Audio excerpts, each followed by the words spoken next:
Yeah, yo, blended by grace, blended by grace. This union we embrace cause they're blended by grace. They are blended by grace, blended by grace. Brother O and sister A, man, they blended by grace. It goes love, life, and happiness. God's time, miraculous. Our shine is currently online to manifest.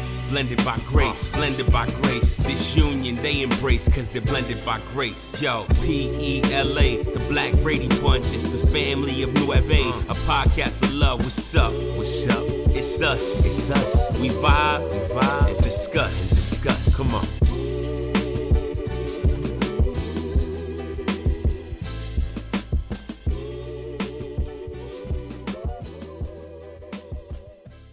Yo, welcome to Blended by Grace. What's going on, everybody? Welcome to I guess episode 1 of the new year. Yeah. Happy New Year. Yeah, it's been a while. It's been a minute. But we are back officially. Thank God. Yeah, thank God. It's been a 25. Let's reflect on 25 for a second. Okay. 25. How was 25? 25 was a good year. Yeah. A lot of new things. Yeah. The podcast being one of them. Yeah. It has been a great platform for us. God is doing what only God can do, getting the glory in these conversations that we're having. We thank each and every one of you who have supported us thus far, who have followed our page, who have commented on our reels, on the podcast itself, on YouTube. We appreciate each and every one of you. Yeah. Family wise, we are continuously growing, right? We're growing, we're learning. Everyone, all 9 of us, this past Christmas, everyone was home. We had a full house, right? And you can just see God's hand at work in our blended family. And it's actually a really beautiful thing. Yeah. How about you? How was 2025 for you? 25 was good. 25 was good. Like you said, it ended on a high note for sure. Mm-hmm. There was a lot of new things in 25. Yeah. To your point, I don't know if I'd say Blended by Grace was for sure new. Mm-hmm. And so I'm grateful for Blended by Grace. And the start of it, and the fact that we've got some things under our belt, that part was new. I think 25, it was a lot of, we were the word at our church was to stretch, and I think 25 stretched us, right? Even with the podcast. 26, the word that we received is 26 is a year of new beginnings, and so how we even came into the year was new, right? Yeah. And so I'm excited for 26. There's a lot of expectancy in 26. Mm-hmm. And so I'm looking forward to what's going to come in 26 with this podcast, personally, professionally, spiritually, right? There's just a lot of excitement in 26. And so I'm even more excited though about this pod. And being able to finally, get on the mic and be able to record. Yeah. Right. It's been a minute. Yeah. You know, and once we get this one under our belt, 2026 is going to be great. Mm-hmm. Yep. It's going to be great. What are we talking about today? Today we're talking about love. We are talking about love. L-O-V-E. Love. I was about to say that. About to get your Music Soul Child on? Nah. Even though I do love Music Soul Child, just saying. Disclaimer. But okay, so we're talking about love. What else are we talking about? Because it's not just solely it love. All ties back to love. It all ties back to love. To give you more context, if that's what you're looking for. That's what I'm looking for. More context is today we're going to talk about love not being enough, and so much in society, people believe. I think there's a belief, right? I think with Hallmark movies and Valentine's Day, right? Like people get stuck on, this is the love holiday, right? And sometimes there's this false belief, unfortunately, that simply just love, right? Now I know Jesus said the greatest commandment of all is love, right? But it's more than a feeling, and he describes it in a way as a feeling. We'll touch on that in a little bit, but that's what we're going to talk about. That love is, it can't just be about how I feel. We're also going to hit on order a little bit, right? And how order helps us love the way that we should, and how we should show up when things are in order. It's easier to do, right? Because we understand that love is an action word, right? It's an action word, sir. It's an action word. It's an action word. It's an action word. So, so love is, when we first meet this spectacular person, we're like, oh, these little butterflies. Yeah. I don't know if it's the same for men and women, because, us females, we can be a little like, oh my gosh, I think we know. We get feelings. Do you? As well. Of course, we get feelings. Our feelings, we may suppress them. Really? Sometimes, but our actions are like, oh, nah, we feeling her. Like, and so we may not be like, oh my gosh, every time. Like, nah, we're not going to do all that. But I mean, our actions will be like, oh yeah, nah, I'm feeling this shit. All right. So it's easier, I think, for women to just be like, oh, I love you. And, like off the rip? No, but like it's easier for us to express ourselves verbally, right?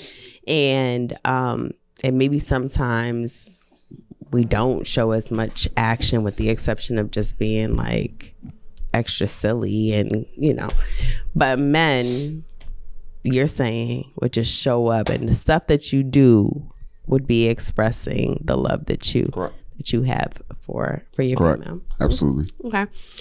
So what we've noticed, right, just, being in love, falling in love, and life happens.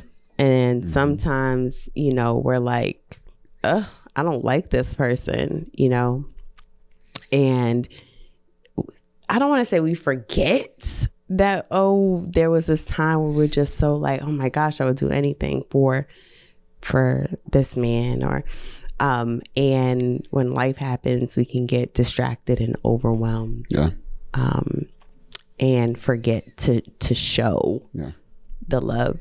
What's your thoughts? I believe that people sometimes tend to forget to do the little things. And the absence of those little things create big things. And those big things begin to snowball. And then when they snowball, that feeling goes, you don't then love the person as much in that moment. Right? Because all you're seeing in those moments are the ugliness of a situation. And it could be the lie that was told. It could be the unmet expectation. That's big. It could be, 1,001 things, but those little things and the lack of communication and understanding, like, in gaining alignment is what happens. And so, when we talk about, and as we're talking today, and we're talking about, love in particular, I think the first thing to call out with what we're talking about here is really the actions behind love, right? It requires action, and without those actions, right, you end up potentially missing the mark. You end up potentially getting frustrated at the other person, right? And so I think that's why a lot of marriages, quite frankly, don't work out beyond like 3 to 5 years, right? Like, I think if you can make it 3 years, if you can make it 5 years, at that point, you've kind of figured the person out.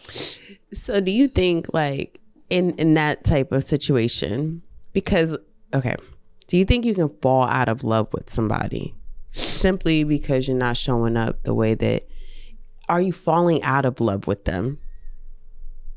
You know what I'm saying?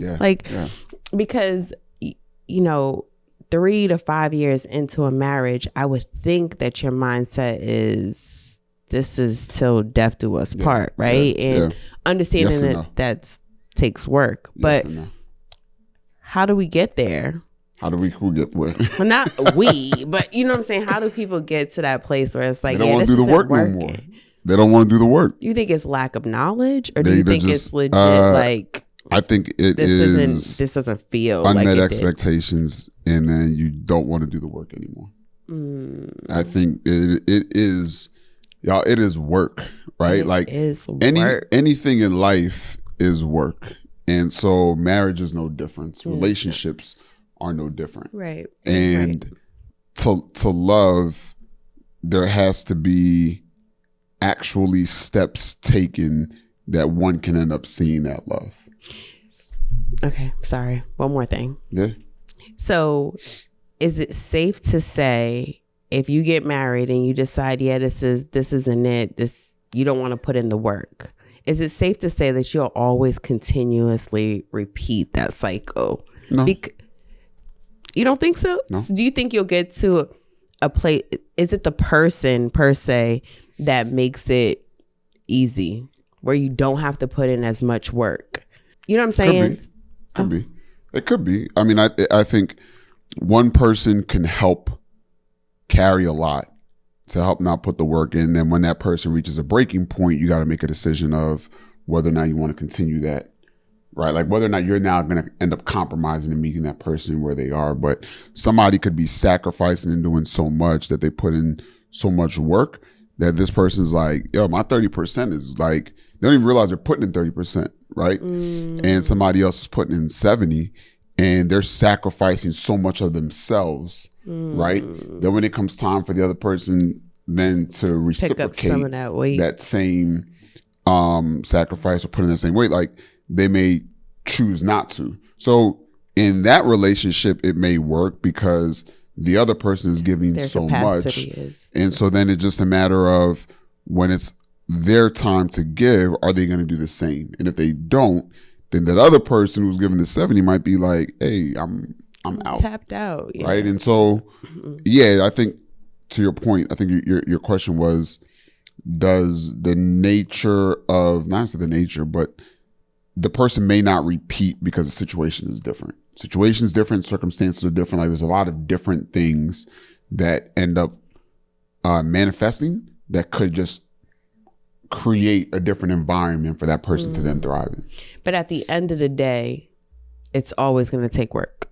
Always. On both sides. Always. One person cannot give 100% all the time, or even, I don't know, 70%. Is there anything the time. Is there anything in life that doesn't take work? No. Not something worth having and keeping takes work. Yeah. If you don't look at it that way, then I think it's easy to just say, this is too much. I'm not doing it. Yeah. But I think you have to have the mentality where it's like, this relationship matters to me. This marriage matters to me. So in this, I got to put in that work. All right. So in our relationship, put you on the hot seat. When was a time or a moment when you were like, all right, I need to put in, or we need to put in this work. There needs to be a change. What was your love moment, right? Yeah. Where action needed to be taken? I mean, our situation is a little different. Not different, but it's more complicated. Why? Because it's not just, a man and a woman coming together, learning themselves, starting a family. Like we have a lot of pieces, the kids. So, I was never married before. So marriage and being in a relationship are two totally different things. Like the commitment level is different. When we got married, there was no, okay, we'll see how it goes. And if this doesn't work, we're getting a divorce. Divorce was never an option, right? Yeah. So I'm learning you. And then we have 7 pieces that we're trying to bring together. So I'm learning everyone else. Like I knew Monica, Jonathan, and Ari, but now they're in a different setting. So we're all growing and in this different place, right? but I'm still learning my husband. So I want to say maybe 1 year in or something, maybe a little bit over a year, we were just butting heads, man. Always. Like you and I, sir. You and I. We were just not on the same page. She wasn't on the same page. Keep going. It was hard. I'm not even gonna hold you. It was so hard. And I think there was one day where you were like, yo, this marriage is trash. And I was like, oh. Wait a minute. Hold up. My man told me this marriage is trash. Those words came out your mouth. He was like, yo, we need to do something. I need because receipts, this yo. marriage is trash. And I think this light bulb went off where it was just like, no. First of all, I can take little words like literally, right?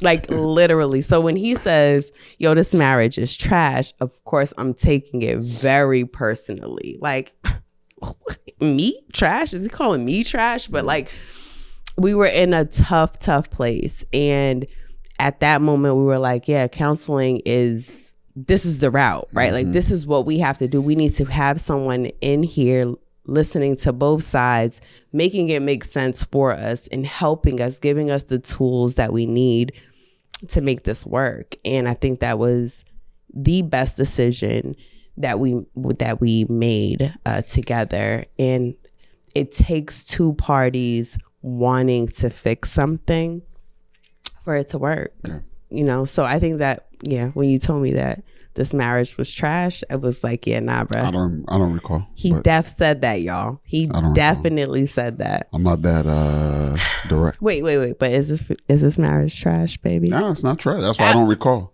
That's why I don't recall. I have no clue what you're talking about, Joe. Listen. I'll not say such a thing. He did. So that was the moment for me where it was like, yeah, it's gonna take some work. Yeah. You know, it's not coming easy for us. There's just so many parts, and then with your own stuff that you're carrying.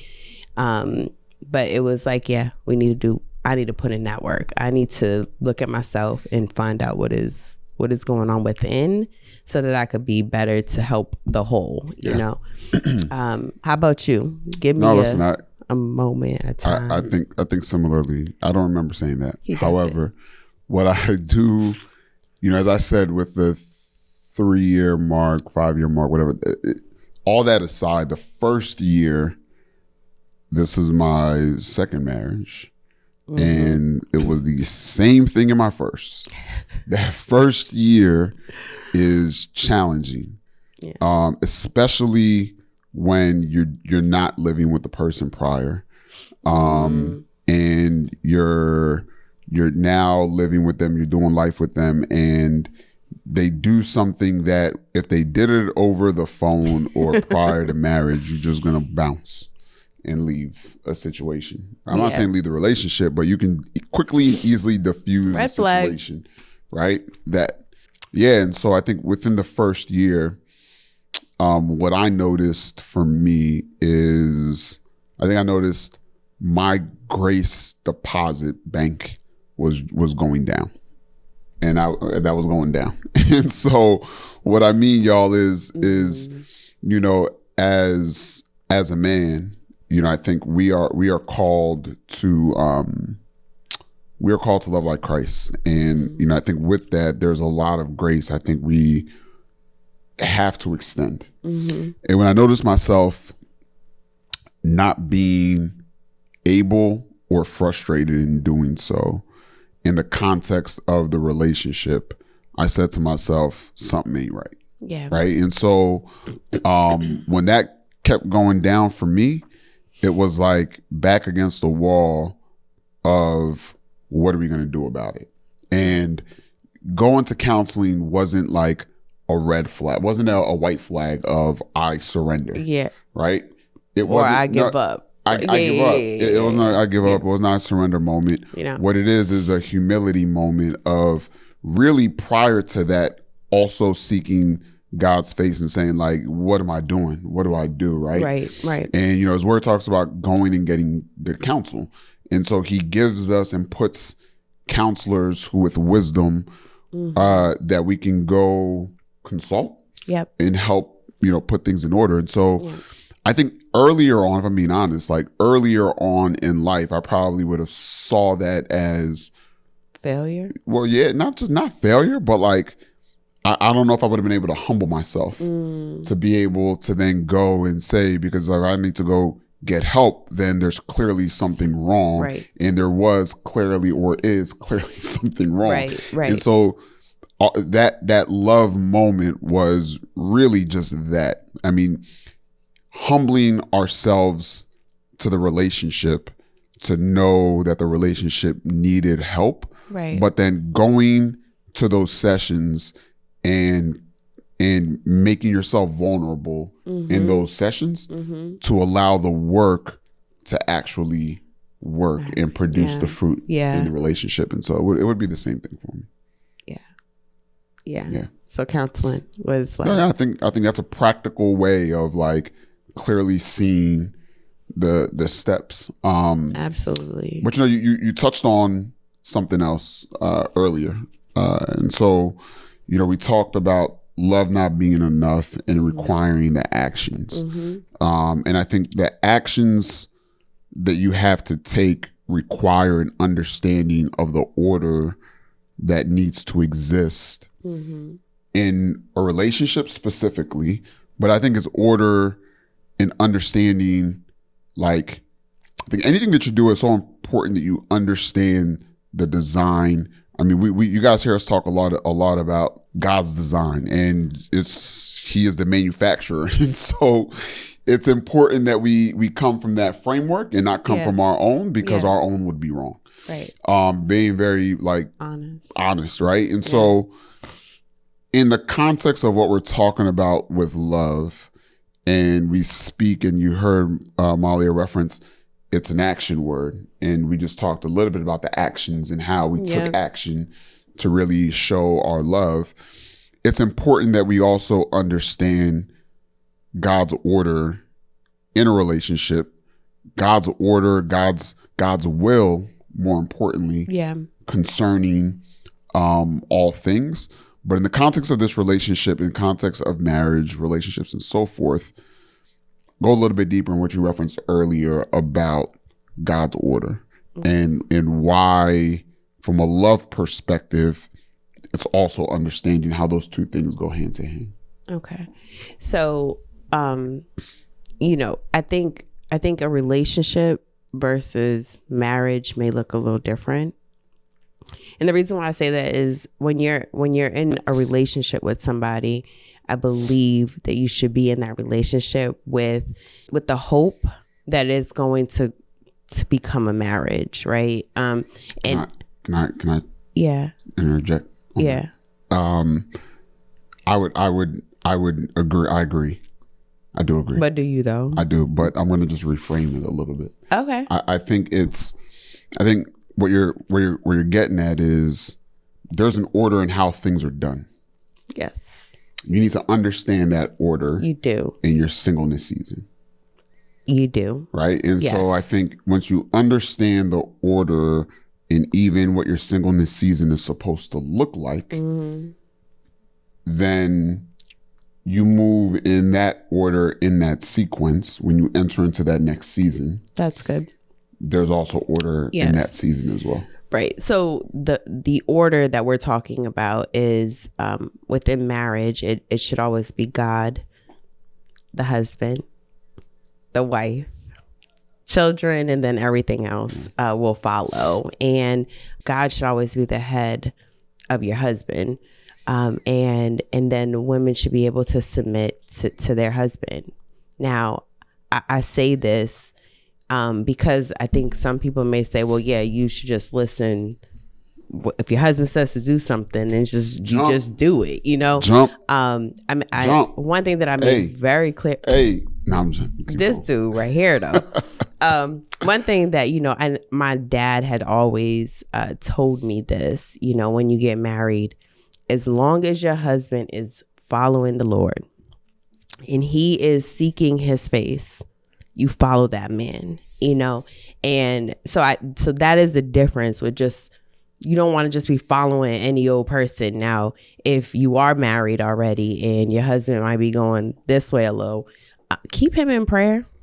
Keep him at the Lord's feet so that he can realign. But that is the order in which we're talking about.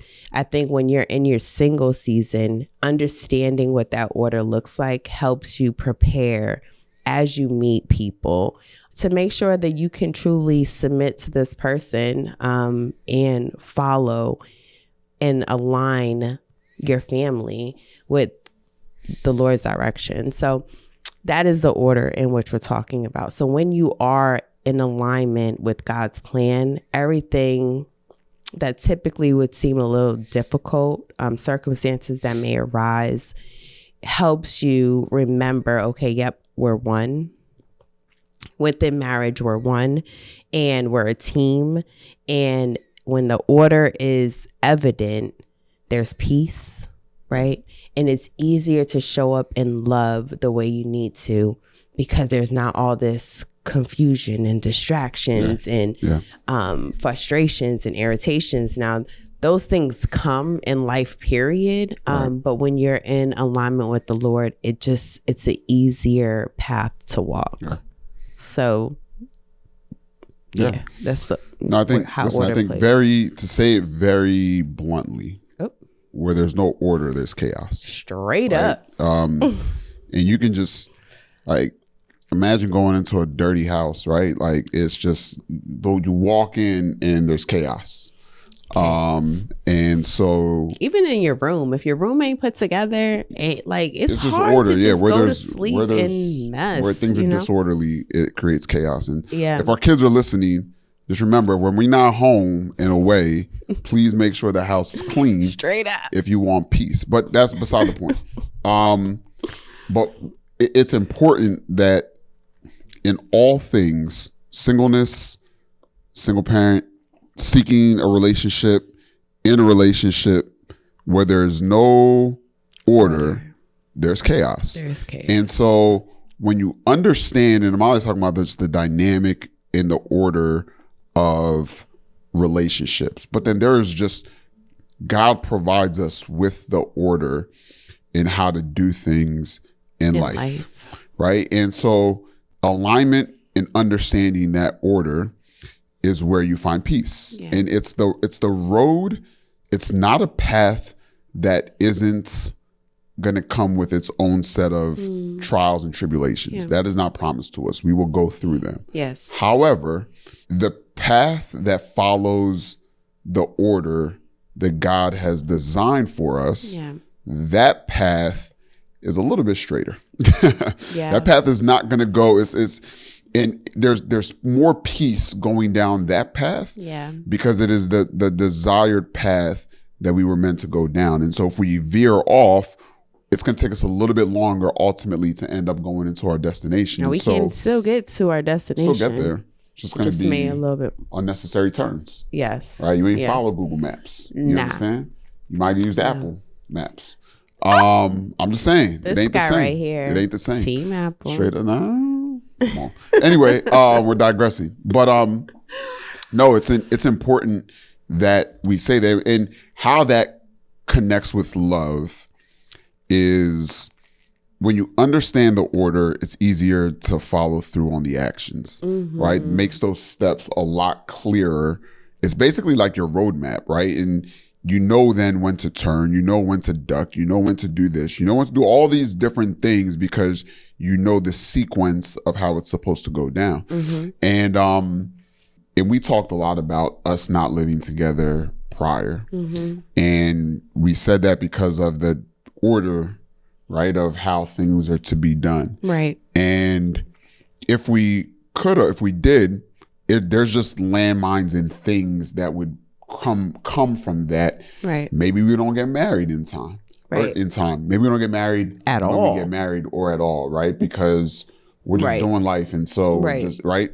Maybe the kids don't blend in a way that because they don't maybe see their siblings as siblings, right? Because it's just, well, if they're not committed, right? So there's all these is it unattended?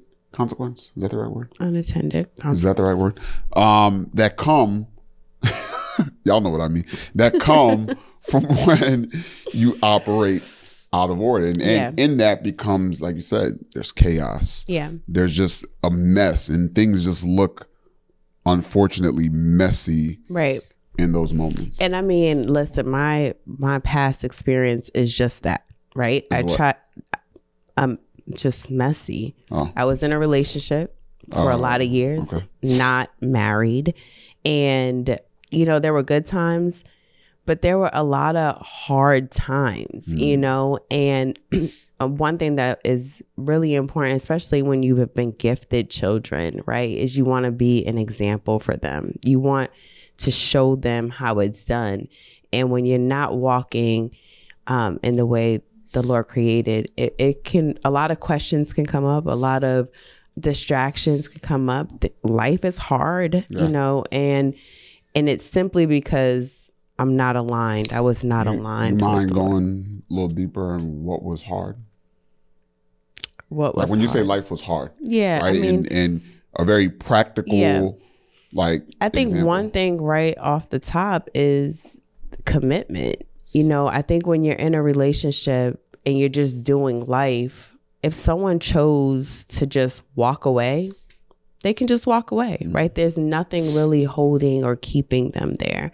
And, you know, I think with marriage, it's just different. I think when you go into it, you're understanding that this is lifelong. And no, it's not always going to be easy, but as you put in that work, as God continues to bless your obedience, and it just looks very different. And I'm not saying that I wasn't blessed before, but being in this marriage now and doing it God's way, the blessings just completely outweigh anything that I could have thought, right? Like he continuously blows my mind. And I'm thankful for being aligned the way I'm supposed to. I'm thankful that my husband follows the Lord. I'm thankful that the Lord is leading this marriage. And I think there are benefits that come from doing it God's way. Yeah. Makes sense. Makes sense. Yeah, it's easy to operate. I mean, the world makes it so easy to move outside of the sequence of how things should be. You know, when we came into this year, we moved, I think, very orderly compared to the past. And so, you know, very practical, you know, very practical example. As we left 25, we spent a lot of time in reflection. Yes. Right? Spent a lot of time in reflection.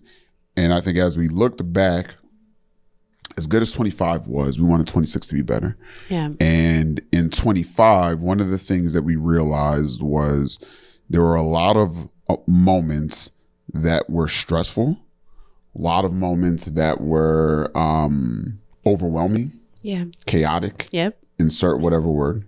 And I think as we looked, it was like we how can 26 be better? Yeah. Than that, right? And so one of the things that we did in 26 was literally what we're talking about now is we wanted 26 to be more orderly. Yeah. And so we literally spent a whole day in an office space outside of our home. We're able to rent a location and literally spent the whole day planning what 26 would look like. We consulted our children and wanted them to be part of the planning process. Yeah. Because they're stakeholders in this relationship, stakeholders in this as well. Absolutely. But before I talk through the benefits, like maybe talk a little bit about the process and how you felt coming out of that event. Okay. So this has been something Ozzy's been talking about since we first got married. Like, we need to have a plan for each year. I ain't really come from like planning. things in advance. It was like, as it comes, we just take care of what needs to be taken care of. So wait up, are you saying that you were not following or yielding to my? Hold on. Again, Keep so going, he mentioned that this is what we should do, and I instantly became overwhelmed with the thought of planning out a whole year, like, especially since I never really did that. As things came, that's how I dealt with it. So he's like, calm down. All we need is like a skeleton kind of plan, right? We don't need all the details. And as some may know, I can be very detailed, sometimes overly detailed, and it's unnecessary. What's up with those noises, sir? Just listen, I'm intrigued. Anyways, so at the end of 2025, he's like, we really need to do this. We need to get things in order. Birthdays are always the same. Holidays are always the same. However, as we approach those things, it was always chaotic. It was, what are we going to do? How are we doing this? Who's going here? Who's going there? So we made it a point to sit down and at the end of 2025 and go through it. And man, though it took all day, and even like a couple days later, we were still trying to figure things out. The amount of relief that came over me when it was all said and done was crazy. Yeah. Just the months that are going to approach that are going to be overwhelming now. Like, we know, okay, we have all these things coming up in March. What are we doing, right? How are we going to prepare for these things? It has been probably and we did it together, like, it required teamwork. I think even going into it, if I'm being real, I was so annoyed and frustrated. Weren't we like, I think we were like not eye to eye on some things. I have no don't clue know what she's talking about, Joe.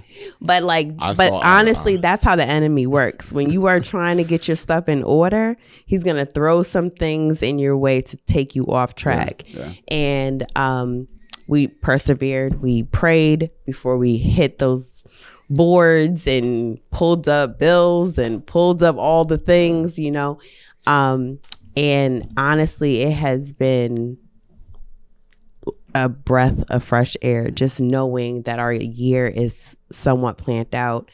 And it definitely relieves stress even now. Like, I know what's coming up 2 months from now, so I can mentally prepare myself, with what's to come. So I'm thankful. The order itself, that's just an easy example of something small, but not small, because like, our life is crazy. Everything in our life is on a calendar. If it's not on the calendar, it ain't happening. It ain't happening. But yeah, no, that was the one thing during it that you said that I was like, oh, you referenced just the acknowledgement of like the months where I got heavy travel for work, and you're like, just to mentally know that, to prepare for that is so much, provides so much peace. And I was like, man, and it's like crazy because there's so many things we know that we just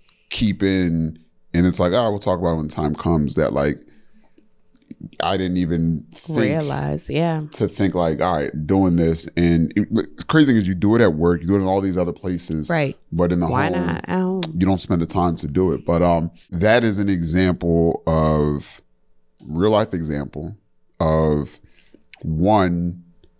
us getting order and establishing order in the lives. Yep. God talks about planning. Yep. Right. I believe it's in Matthew.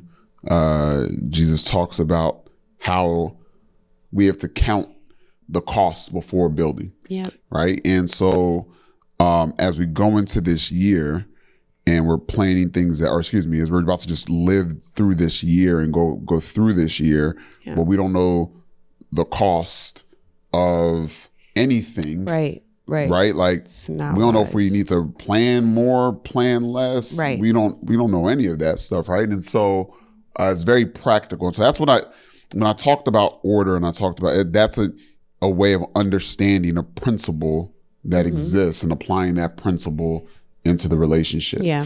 Right. And so it's been good. It has been. It's been so, you know, in the beginning of this pod, we talked about love, it being an action word. And now we're talking about order and how in action. Right.